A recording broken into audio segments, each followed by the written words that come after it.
Let's get into the video. How many times can a person get tugged? Well, we have found the limit at extratug.com, where you can see exclusive content that I say dirty things in. Go check it out.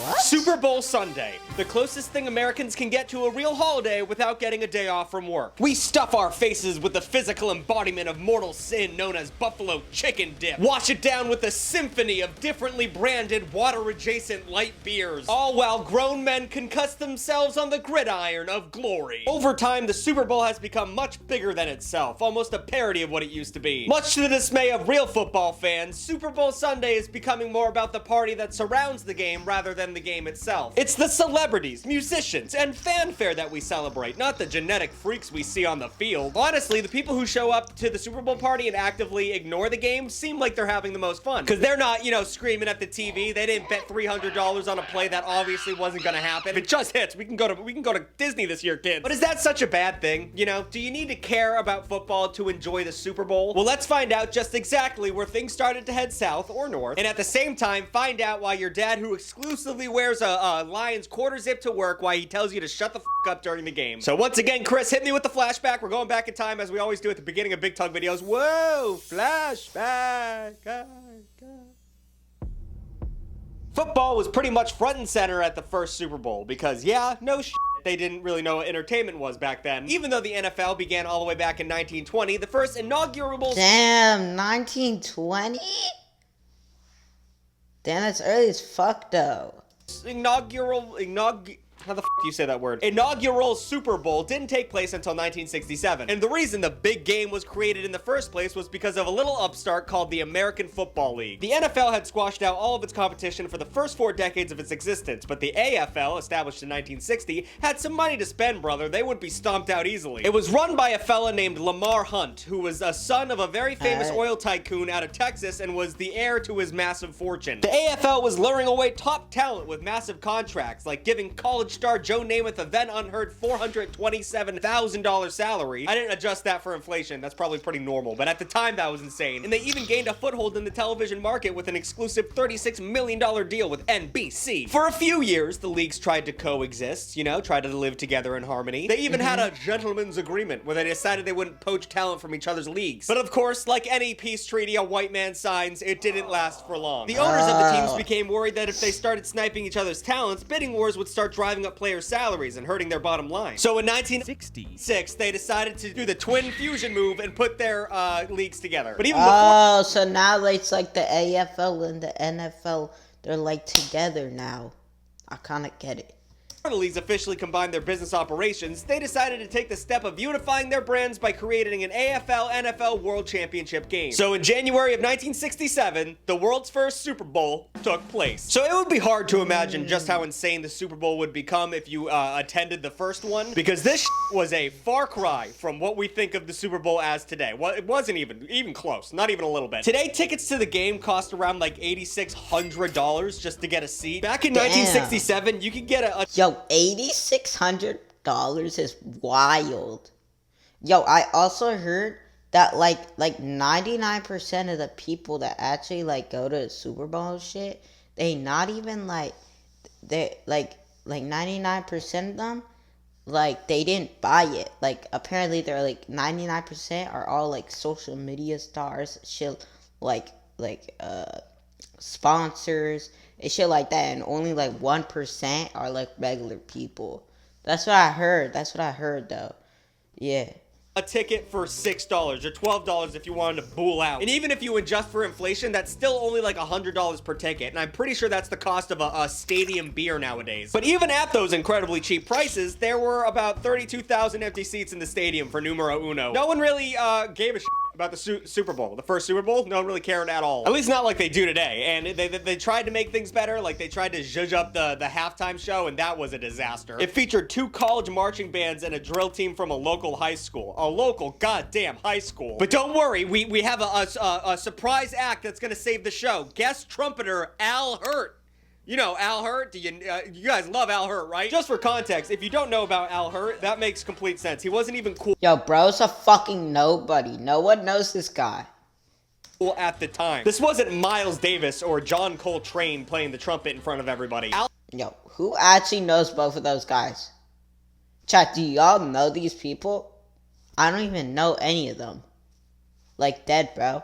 Hurt played Dixieland Jazz, like the shit you hear in the back of like really silly blooper reels. Like no one was into this. And for the grand finale, they had a fantastic idea. At the end of the game, they released 10,000 helium balloons and a bunch of pigeons, like 100 pigeons. Not the Blue Angels, but it's something. So yeah, pigeons. a far cry from the current Super Bowl model that we have today. And like, also, we called it the Super Bowl retroactively. Like that was not the name of the event until 3 Super Bowls in. Lamar Hunt called the game the Super Bowl in interviews, claiming he was inspired by the Whammo brand Super Bowl his kids were playing with at the time. And the name wasn't even popular at the time. Like, people in the NFL and the fans thought it was fucking stupid, but the press loved it, so we stuck with it. Now it is the Super Bowl. But where do you go when you start at the Mariana Trench of bottoms? Well, surely nowhere but up. From its humble beginnings, the Super Bowl slowly became an American institution. Of the 10 most watched TV broadcasts in American history, 9 of them are the Super Bowl. The only thing in history that Americans watched more than the big game was the Apollo 11 landing, and they just tuned in because they were sure they were going to watch people die, and that's kind of why people tuned into the Super Bowl in the first place. The game has even gone global, broadcasting live to over 195 countries or territories in over 25 languages. The Super Bowl's popularity seemed to be a steady trajectory upward, and there's an argument to be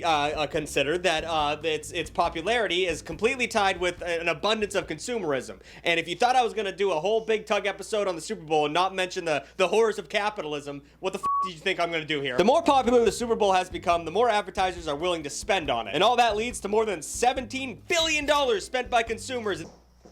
Yo, 17 billion is wild. 17 billion is like, that's like crazy amount of money, bro.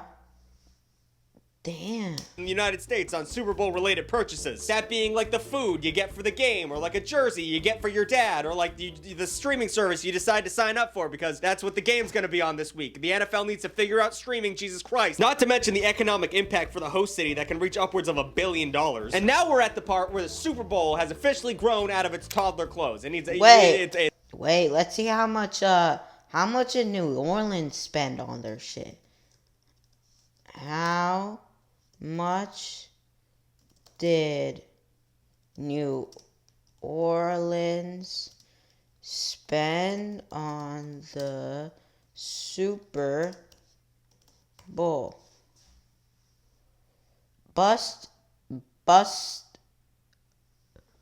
What the fuck is this? Bustamante said New Orleans did not have to build a stadium. However, to host the NFL championship. However, the Caesars Superdome, that's a weird name for a fucking stadium. The Caesars Superdome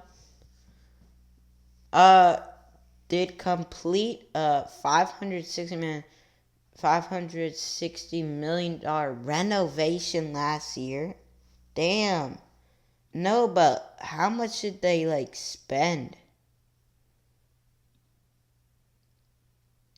But how much does it cost to put on a There's more celebrities being used than ever, Bray said. Who the fuck is Bray? Depending on the celebrity's level of fame, nah, this is talking about, like, how much is... But how much... So, like, they spent $560 million on renovations. I kind of get it. Alright, let's continue the video. It's exploding. It's so ubiquitous and overreaching that even if you don't watch the sport, you end up going to a Super Bowl party because that's just what you do. And because of that, a lot of people see it as, well, it's just a party to a lot of people. And that pisses off the people who actually give a shit about the sport. But let's just go over some of the data to really show the disparity. 75% of Americans plan on watching the Super Bowl. That's 75, but only 38% of them actually give a shit about the sport. So it's a weird... Oh my god. That's a weird disparity between jocks and... So you're telling me that there's around, 75... Chat, what's 75 minus 38? I think that's around... Let me do my calculations. Let's pull out the calc here. Pull out the calc. Okay, calc. 75 minus 38 equals, that means 37% don't watch the Super Bowl. Damn, what? Wait, no, they don't. No, 37% just don't care about the Super Bowl at all, I guess. Damn, that's crazy. Nerds, you know what I mean? According to surveys, an overwhelming majority of Americans are more excited for the halftime show, commercials, and drinking. It makes sense that Super Bowl Sunday is overshadowed by the party. Yo, those people that actually just watch the Super Bowl for commercials are weird as fuck. Okay? Why would you want to just watch commercials? Like, I get it. They're like cool commercials. My bad. They're like cool commercials, but like, why would someone want to watch that shit? Itself, because like the only day Americans eat more food is on Thanksgiving. We eat so much food on Super Bowl Sunday. 11.2 million pounds of chips are dipped into 8 million pounds of guacamole. 12.5 million pizzas are ordered. Over 1.45 billion wings are devoured, and approximately 14 billion burgers are grilled. Why did I say burgered? And to wash it all down, approximately. Wait, my bad. Shit got glitched. Where were we? We're here. Of a car. But I mean, if you're trying to get someone into Super Bowl Sunday, this amount of food and booze is a surefire way to get anyone hyped up for the season. Everyone loves an excuse to party, and that's pretty much what the Super Bowl has become. In fact, 16.1 million Americans plan to call off from work the next day. 6.4 million workers plan on going into work late, and approximately 6 million employees will call in sick. And I don't know what this does to the economy, but it cannot be good. All told, the financial impact from our collective super hangover is estimated to cost companies around $6 billion. Okay, so I put it in the script. I didn't remember that, so I'm glad I got that answer immediately. Honestly, I don't really care about the bottom line of business daddies. I don't really care what happens to them, but I do find it interesting that Super Bowl Sunday turns a bunch of seemingly normal people into absolute monsters. As someone who, look at me, doesn't really care about football. I don't want to shock you, but I mean, Jesus Christ. But when you go to these parties, you're gonna have to navigate certain types of people in order to get out of Damn, I thought like if he knew this much about like the Super Bowl and like the football's history, I thought like he would like he's actually and like he actually watches NFL, bro. They're alive. So I've broken down the types of people you're gonna meet into categories, and I'm calling it Big Tug's Big Game Party Archetypes, which is BT, BG, PA. I don't know. I could have done that better. So up first, the one person we really got to worry about are the actual football fans. They're different. So actual football fans recognize. That's me. I swear, I hate the people that they're just on their phones gossiping, like in the back of the. They're not even fucking watching that shit. I swear. Why did you come then? Why the fuck are you coming to a party if you're just gonna go in the back? Like, what? Why would you do that? Each other in two distinct ways. Either by dress code, being like a jersey, but not like you can't just like pick up any jersey. It has to be like a vintage logo or like a player that like only, it's like, you know, a deep cut. Or they recognize each other by like when someone sits down and they're all watching the game and they're actually watching, and then they start talking ball knowledge. For example, one of them might say, wow, I can't believe the D is running a 2-high nickel shell against the PFF's highest ranked tight end tandem. No f***ing clue what any of that means, but if someone says that, you know they're in the know. These people will band up together for the rest of the night and kind of just shit on everyone else who's not paying attention. And, okay, so, like, it's easy to hate on these people because we outnumber them at this point, but, like, it's their big day. Let's not be dicks, okay? And they're super important because the majority of the night is watching a football game, and if you don't know what's going on, you're gonna need them to clue you in. You're gonna need them to dumb it down for you. So be kind, offer to get them a beer every time you get up from the couch, just really keep it low-key. They're gonna talk a lot of shit to you. You just gotta handle that because you need to figure out what the is going on. The worst thing you can do to these people, though, is talk about the commercials. They hate that. They don't. Yeah, I actually like I'm an actual fan, and why the commercials make no sense. Like that's the time that cause instead of gossiping, talking your shit, while the game's going on. Just do that shit during the commercials. Don't fucking watch the commercials. Like, what? They don't. Oh my god! If you ask them what they thought about that commercial, they'll kill you with their eyes. And also, it must be said that Super Bowl commercials are not what they used to be in the early 2000s and 2010s. They've fallen from grace extremely, so it's not that big of a deal anymore, but still, don't mention it to them, okay? Now, this next group of people are gonna seem like the first group of people, but they are distinctly different, and these are the degenerate gamblers, okay? Degenerate gamblers and the Super Bowl go hand in hand. It's like, ebony and ivory. Last year, 26 of American adults, nearly 68 million people placed a wager on the game. And the total amount of these wagers is approximately $23 billion. That's a lot of shoe money that their people's children need. So that being said, statistically, there's gonna be at least one degenerate gambler sitting next to you at a party. Now, once again, you'll notice them, and they're gonna be yelling at the TV just like the sports fans, but they're gonna have esoteric knowledge about the game. They're gonna have knowledge about really extremely minute things because they placed a 10-leg parlay on very specific moments in the game, and they need to really let those things fucking hit. And you can bet on anything at the Super Bowl. You can bet on the coin toss. You can bet on the color of Gatorade that's dumped on a dude's head at the end. And while the other dudes might get angry at the TV screen, they're not gonna get scared. And that's the difference between a degenerate gambler and a regular football fan. The degenerate gambler gets scared during the game. Because if certain things happen or certain things don't happen, they will not be able to eat tonight. It's just best to give these people a wide berth, or at the very least start gambling with them so they can cry on someone's shoulder who understands. And then finally, we have a group of people that a lot of us were, a lot of us are, and we need to discuss it. And these people are the sports ball people. We gotta stop doing this, guys. Listen, in 2013, this was a good joke. When you showed up to a sporting event and you were like, oh, I don't know anything about what's the sports ball? What are these jocks talking about? That joke's not funny anymore. It's actually really pathetic. You please understand that it is not good. These are the people who show up to the party and think they're better than everyone else because they don't care about football, and that makes them, I don't know, intelligent. Yeah, like, no one gives a fuck if you don't care. That just makes you look like more of a loser. I'm gonna be dead ass with y'all. It just makes you look like a loser.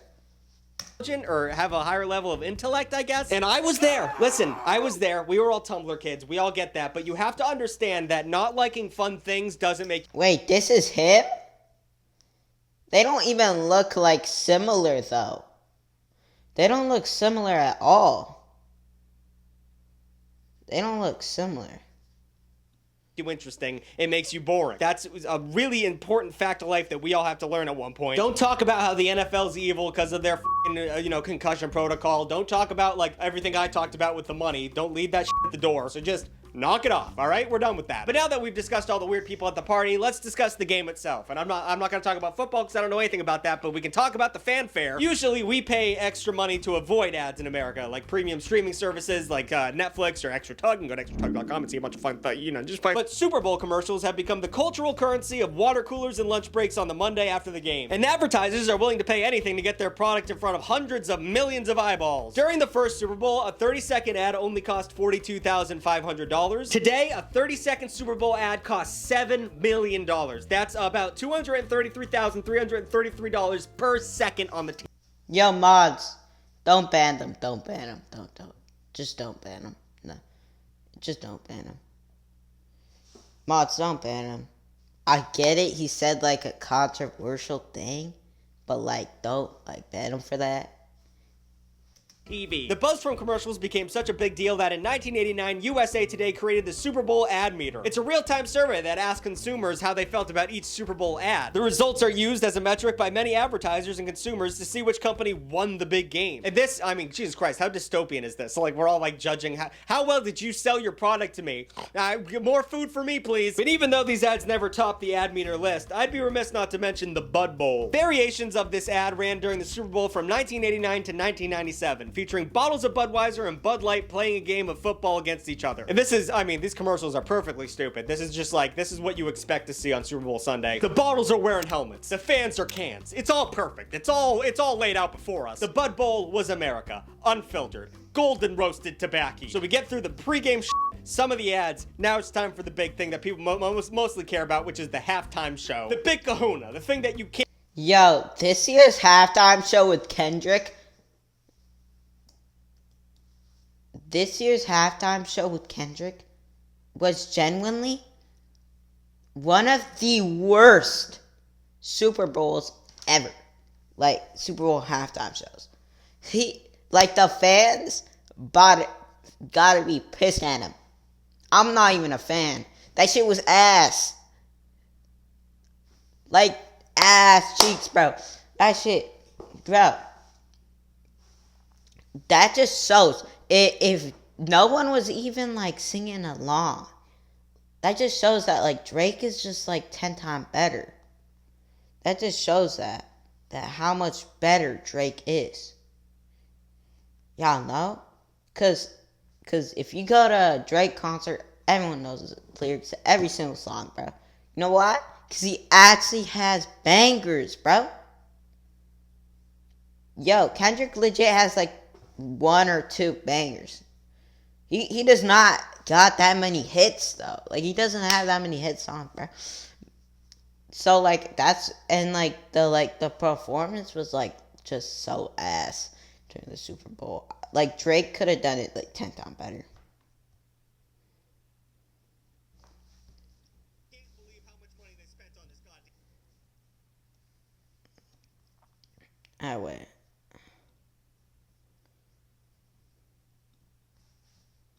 Thing. But it wasn't always a huge production. For the first several decades of its existence, the Super Bowl halftime show was primarily a showcase for marching bands. But then the Super Bowl 23 halftime show was completely unhinged. It was broadcast in, quote, 3D and featured an Elvis impersonator named Elvis Presto. Finally, at Super Bowl 25 with Whitney Houston, they figured out the formula. Use pop stars. Just use goddamn pop stars. Today, performing at the halftime show is a bucket list item for any pop star trying to make their way in this world, but it's more about legacy and exposure because this gig does not pay that much, I found out. You don't earn a single cent doing the halftime show. None of the celebrities have ever earned any money doing that. However, generally, no way they get no money. Performers will see a boost in their streams and album sales over 300%, so it evens out. At one point, the NFL even tried to get performers to pay to get on the halftime show. But even with a very weird business model, there's no denying just how grand a spectacle the halftime show can be. I mean, Prince performing Purple Rain while it was raining was generational peak. And then there was the Justin Timberlake, Janet Jackson nipple thing where she showed her nipple. That was weird. And of course, the Katy Perry halftime performance, which birthed the meme of the left shark who had no f***ing clue what he was doing, and I love that little guy. And then to finish it out, there is the game. The football game. And like I said, I don't care about it. Most people don't care about it, but to the people who do it, Yo, y'all are weird for not caring about that shit. Let's be for real. Y'all are weird for that. Y'all are weird. Means a lot, so just give them their space. But statistically, throughout a football game, only 11 minutes of the actual game are played. I like hockey, and a lot of hockey is played during the game of hockey. What the f is that number? I don't know how you have the time to decide who's the better team in only 11 minutes. That makes no sense to me. And what is special teams? And I just want to talk about how football confuses the shit out of me as an absolute dork on the internet. Listen, I'm trying to learn, but like every time a play is done and someone explains, there's like a billion plays that you can do. And then there's a bunch of types of penalties that don't make any sense to me. There always seems to be a new rule that, oh, you can't do that. That's a rule. Tom Brady made sure of that. And when your team loses, your city gets burned down. And when your team wins, you burn down your city. If you're Philadelphia, it just doesn't seem like fun at all. I don't know. We should have 2 separate things at this point. We should have a Sunday in February where everyone, just has a party, and a Sunday where the game happens. And those are completely different things. Let the mass media sell you ads during the What? Then what would I do during the party? Just have a regular party? Like, what? This guy's fucking stupid as fuck. Party. Just everyone sit down and just zone out watching the TV. Let the football people watch football and gamble their life savings away. I think that's what it should be at this point. Anyway, no conclusion. I guess that was a conclusion. Like, comment, and subscribe. New videos every Wednesday and Saturday. Shout out to the Extra Tuglets, though. Okay video, but like wasn't like really.